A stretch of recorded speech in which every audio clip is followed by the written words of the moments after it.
yung law and order pati corruption.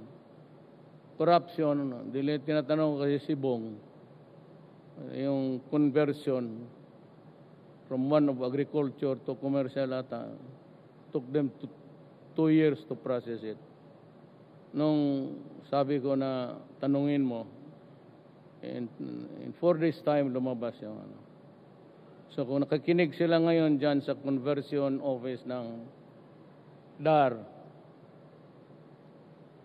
better prepare because you're fired.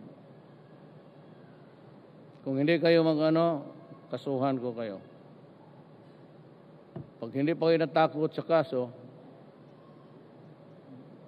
patayin ko na lang kayo. Ganon rin patiisin mo ako. Para mo akong ginagago kasi, you take me as a stupid idiot. Mga warning ako ng warning na ganon. Tapos you do it again and again. Ito unahin ko. If there's still government lands, pag-aralan na lang ninyo yung mga agricultural on itong uphill, I will, within the 3 years of my remaining, ibibigay ko sa inyo lahat yung lupa ng gobyerno dito. Wala nang silbi. Sabihin ko sa inyo, sa mga administrator, for what?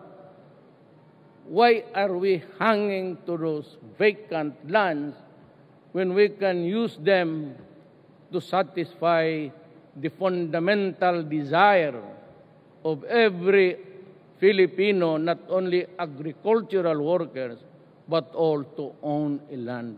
There's a problem about land and agrarian reform.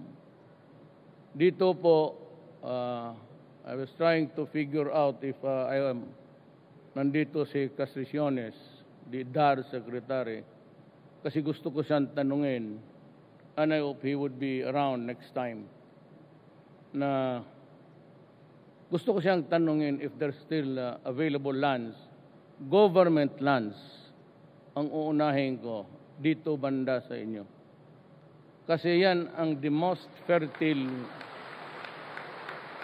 issue ng komunista. Diyan sila ituturo nila yung I have been a keen student of socialism.